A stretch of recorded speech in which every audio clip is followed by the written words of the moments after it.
I never look back. I can just reflect, but I never look back because I'm not going that way. My way is I'm going forward. I'm going where anyone hasn't been to. That's where I want to see what is there. You know, that's my mindset to everything that I do. That I just want to do extra than the others to, you know, to reach where I want to reach.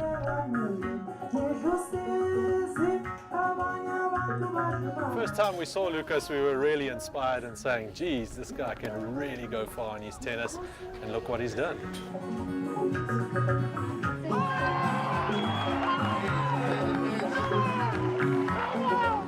It's been 7 years that he actually first time picked up a racket, which is a phenomenal stat in wheelchair tennis alone, since most of the guys he's competing in the top 10 have been there for longer than 10 years.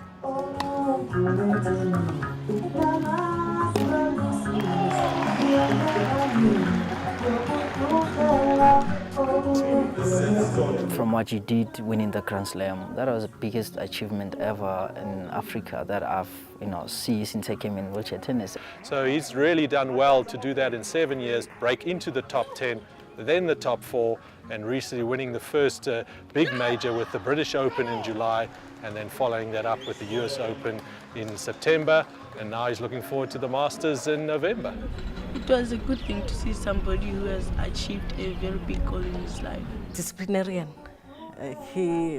With the others, I always made him a captain, and he was very strict. What really distinguishes him is that no challenge is too big.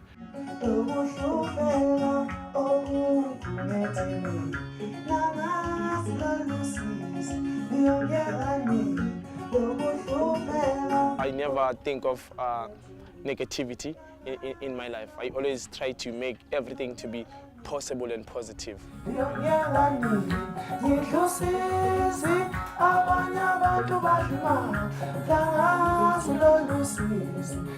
There's been many inspirational sports stories telling the tale of self-discipline and achievement, but the story of Lucas Sithole goes deeper. Tragedy, loss, success, rising up from the ashes and discipline.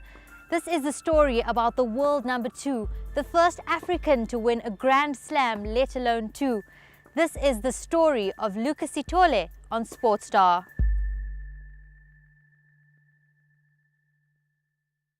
Lucas, the day you beat David Wagner in the British Open, what was that like for you? I was very excited. It was like a dream come true for me.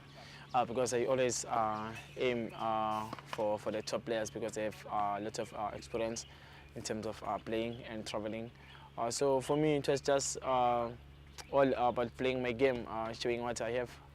And that moment that you won that match point, what was the feeling inside? I can't probably describe the feeling, but I was over the moon. I was very happy, to achieve that match, to win it overall and to beat him at the same time. It was an amazing feeling for me. Do you remember your words to him just before that match? The words were not so much spectacular for the day. It was really just to say, we want to see that you can prove to yourself that by playing your game, it's definitely good enough to take care of business, and he managed to do that. He's the world number 1. How did you stay motivated to know that you could actually beat him? I think it was because of playing my game. That was the most important key for me. It was just playing my game as I practice here. He started the match a bit nervous. He was a bit tight, didn't really execute his shots so well. But by that third set, it was really spectacular. Was that your game plan from the beginning? I always wanted to beat the top guys who rank higher than me. Because if you beat them, you obviously get bonus points so that you can improve your ranking. So it was also part in my package to beat him. So yeah, I'm happy. When you won that day, what kind of response did you get from the South African public? Oh, I get a lot of attention when I arrived at the airport, and it was cool. I didn't expect such a thing to me, but I enjoyed it. The kids were there, the people were there, screaming my name and holding up the posters of me and signing some autographs there. It was cool, Even now when I go to some shops, people, they keep congratulating me, which is the good thing. But yeah, but I still feel that I can do more. Being number 2 in the world in any sport takes hours and hours of practice, and this is where Lucas and coach Hall Galosh spend most their mornings. I practice 5 days I practice two hours in the morning and 1 hour and a half in the afternoon. In the morning, I normally do ball feet and the endurance and the fitness. Sometimes afternoon, I do the ball feet and game tactics with my coach. So yeah.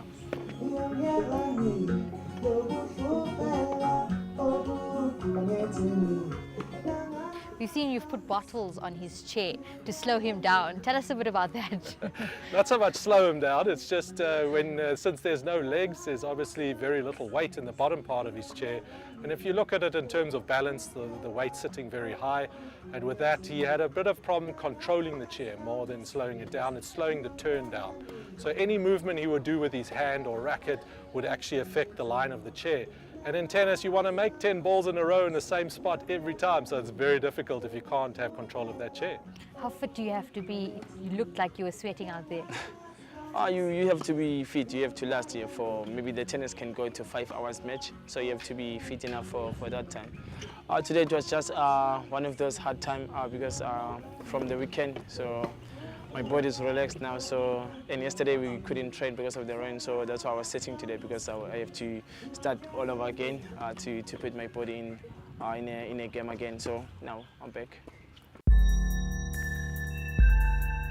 Born in Newcastle in KZN, like any township boy, Lucas loved playing football until that day in 1998 when a train accident caused him to lose both his legs and his right arm. His life would never be the same again.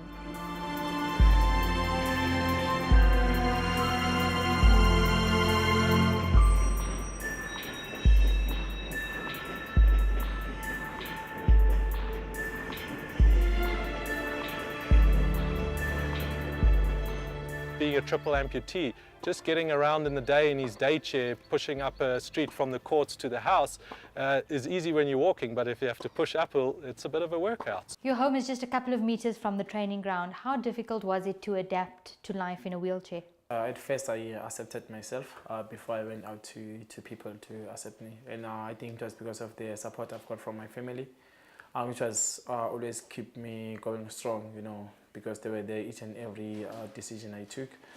And the primary school I went to for physical disabled children, they also played a big role in my life, you know, to be where I am today. They also they were very strict in terms of education, and when I started to join sports in that school, and also it taught me something which made to change a lot of things in me, you know, since I was trying to adapt on a wheelchair. So they played a very big role. What kind of things did they change? Like before my accident, I was right-handed. Then now I'm left-handed. They helped me to get used to the mindset, because what mind have is what the body will do. So by helping me to change that mindset to be where it is today. So those are the first thing. And the second thing was to learn how to push a wheelchair with the one hand. I think that was I don't know what word can I say, but it was a good thing for them to teach me, because today I'm doing it now. It's like natural things, like I was born with a wheelchair now.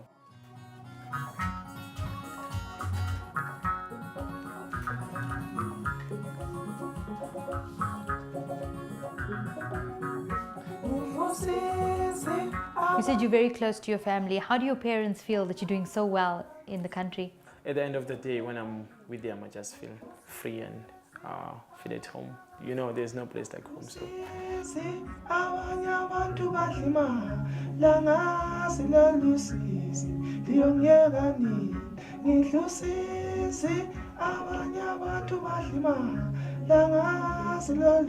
The walls of Philadelphia Secondary School are painted with the success of Lucas, and he will be forever grateful for the foundation laid right here. Oh yes, this is one of the schools which played a big role in me. When I was finishing my lower level school, I came here for my secondary school. And this court that we're standing on right now has a really big significance in your life. Tell us a bit about it. Oh yes, this is the court that I picked up my first racket when I was starting to push in a wheelchair tennis. This is the court I started. This is the court which made Lucas to be a US champion today.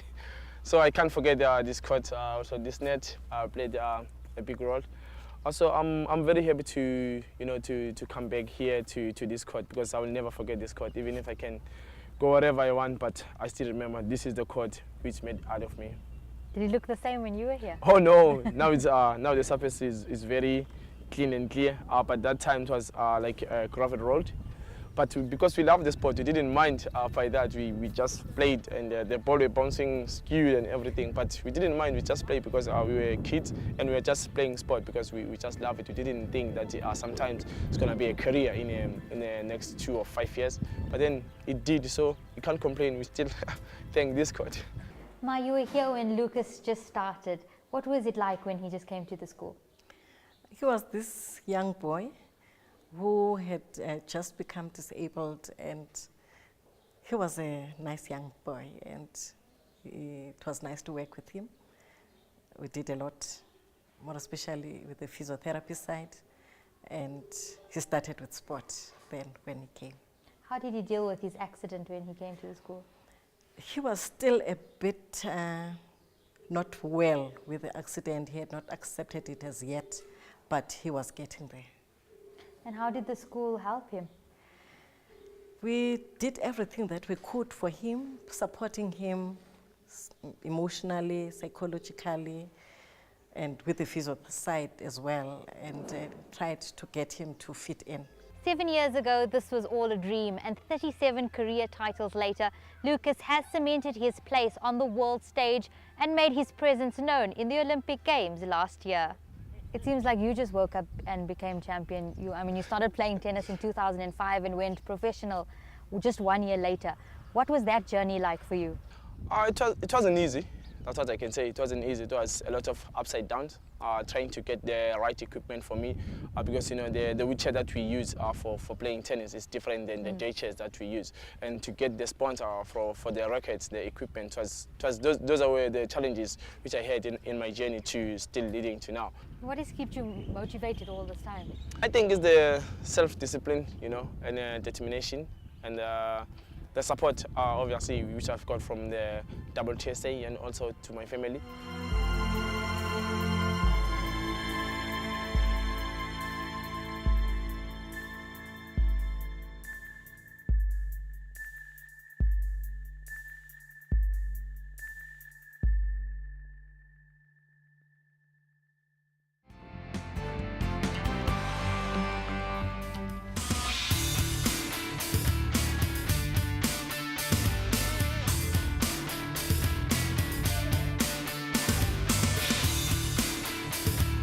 What are your aspirations as the coach of Wheelchair Tennis South Africa? Where would you like to see the sport go in the country? We've come from a country which didn't exist on the wheelchair tennis radar internationally to now being one of only 3 nations in London last year for the Paralympics. Only 3 nations qualified on merit in all 3 categories of play. Those categories of play is men's open, women's open, as well as the quad section. So we had players qualify in each of those sections on merit, which is a great achievement. It's only Japan, Great Britain and ourselves who managed to do that. So I think we've made some big noise already, but now it's really focusing on the potential of the individuals. We've got a phenomenal program running, one of the biggest programs worldwide in terms of a national program. We've got 500 players in a weekly program, so the players are playing in every corner of South Africa. There's guys playing wheelchair tennis currently. What about your other players? Because it's not just Lucas that you coach. What are they like? Well, each person is obviously very unique. Everybody's got their own strengths and things that we're working on. But so everybody is a specific story. So with Keiji or Hotatsu, she's done phenomenally well. It's the first player to end up in a Masters for South Africa, and also the first player to qualify for a Grand Slam single. So she's done phenomenally well as well. She's currently ranked number 5 in the world, and she's a player that's very structured. She really likes to work hard. She knows what she wants to do on a daily basis. She's very organized. And Lucas is quite different to that. He's a lot more off the cuff, but he's still structured and focused and disciplined on court. But off court, he's a lot more easygoing, where KG's a lot more structured in a daily life. Then you've got Evans Maripa, our #1 men's player. He's really rocketed up the ranking from about 90 in the world to currently 15. So he's making some big noises as well in the men's circuit. And Evans is a player who's really flamboyant, so there's a lot more character in him, and he also plays like that. What do you love the most about wheelchair tennis? I just love it, you know. I travel a lot and meet new people, and you know, I get a lot of opportunities from it. So, How has the sport made your life better? oh, it changed my life a lot. You know, I had when I was young, I had a lot of financial problems and all that. But now, it looks like it's getting better. You talk about traveling a lot, so obviously you create quite a close relationship. What is Lucas like off the field? Lucas is a very calm person. He's very genuine, and he's really a family person. So his family and his home, in terms of KwaZulu-Natal specifically and South Africa, is very close to his heart. You obviously live with Lucas. What is he like off the court? It's a good guy, It's a good guy to live with. He's just. Yeah, he can talk, he's talkative, and we can tease, we can, have fun at the house, and yeah, it's good.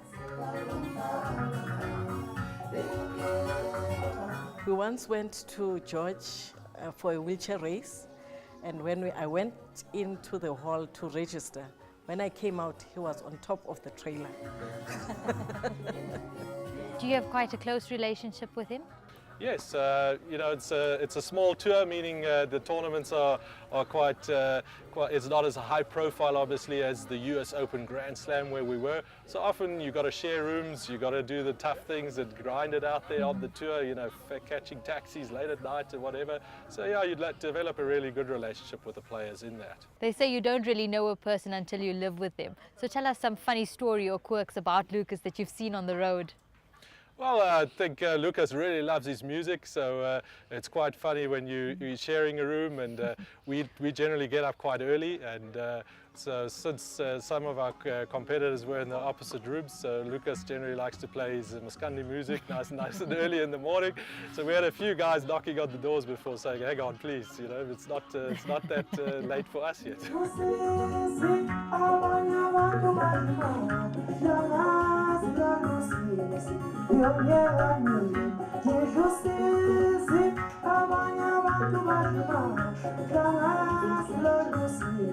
This is where we record our CD.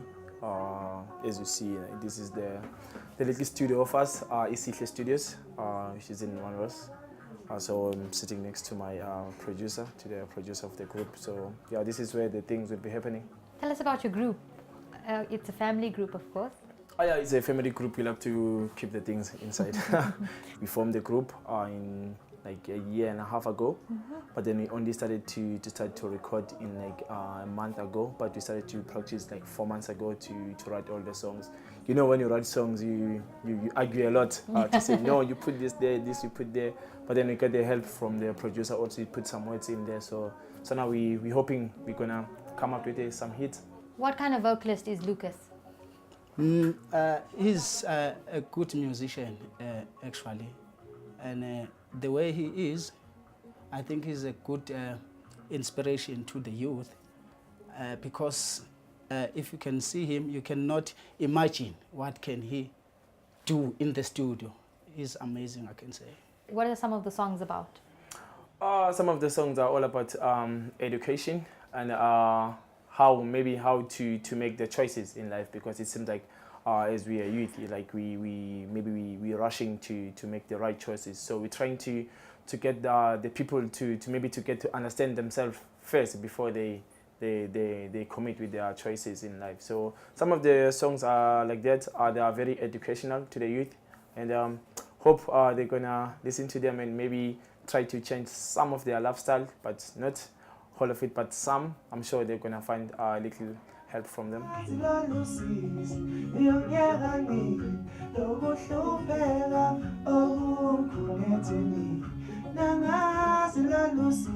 The song I was singing is all about the sadness, which comes from the rural areas. In the rural areas, our fathers have the kettles and all those things.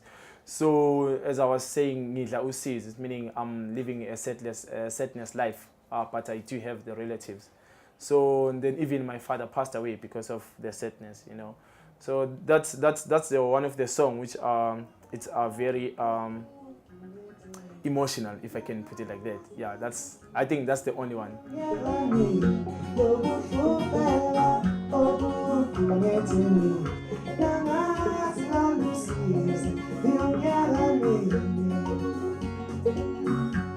How do you juggle playing tennis and the love for music? It's a bit difficult if you put it in as a theory, but if you look at it as a how can I put it? If you look at it as a practical thing, it's not that complicated. Because I train 2 hours in the morning, and then in the middle hours of the day, I try by all means to come to the studio and finish up whatever we need to finish. And then later on, I still go back to practice because they all know that I'm a professional sportsman. So sometimes I don't eat what they eat because there's too much fat on it, like ice cream and all those things. But yeah, but we enjoy being together. You say you don't even notice his disability. What is a special quality about him that you've noticed? I mean, he's somebody that you can trust. He's somebody you can work with. He's everything actually, and he's somebody else. He's somebody else. He's somebody else.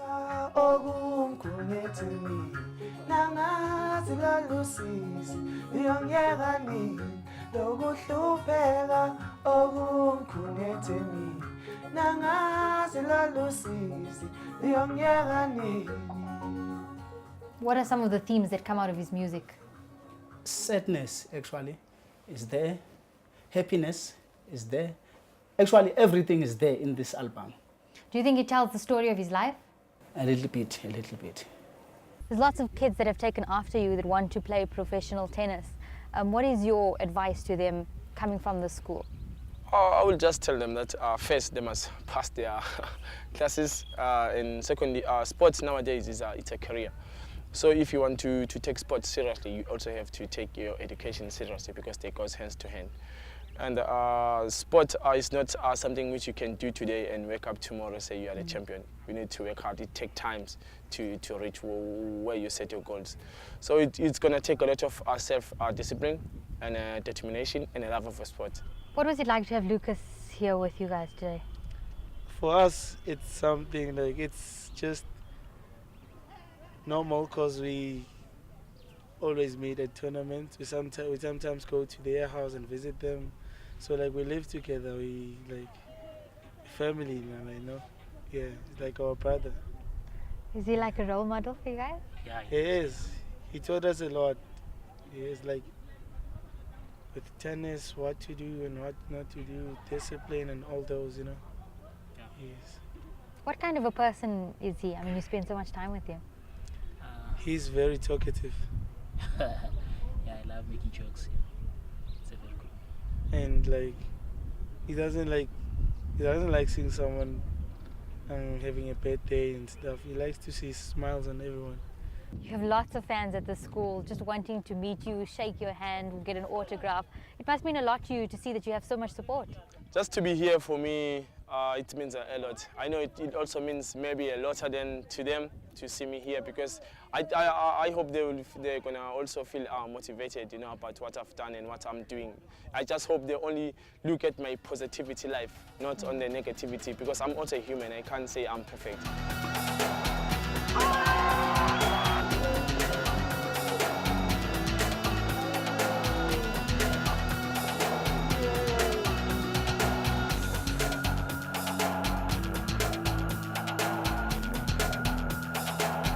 The eye is now on Rio 2016, a feat that will put him amongst the greatest players in South Africa's tennis history, amongst the likes of Wayne Ferreira and even Kevin Anderson. Since I'm building for 2016 Rio, so if I can be #1 by mid-year next year, that would be very good for me. We're obviously working towards that very hard. We've got to be careful in terms of his body to make sure we manage that carefully. There's not a lot of information out there for people with a disability in terms of how to manage them correctly, injury prevention and similar. We need to make sure we don't overload him and managing the body carefully, staying healthy and keeping the enthusiasm as he has, he should do phenomenally well there at the Paralympics in Rio. What do you have to do to get to that goal?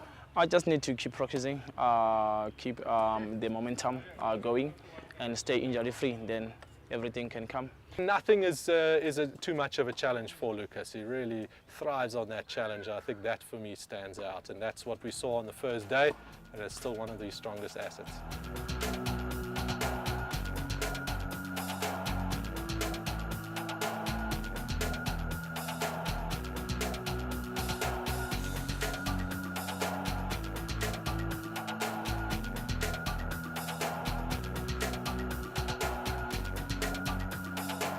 This must make you feel that what you're doing is really making a difference to many people's lives in the country.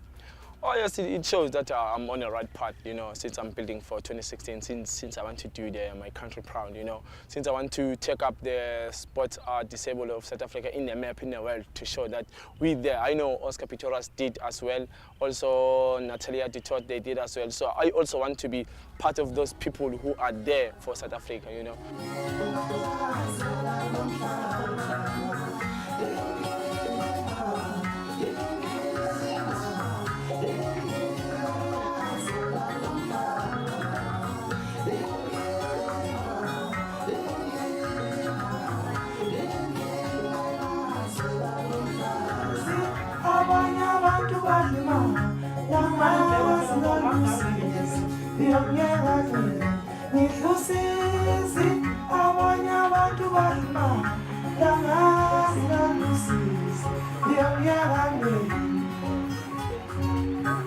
Yeah.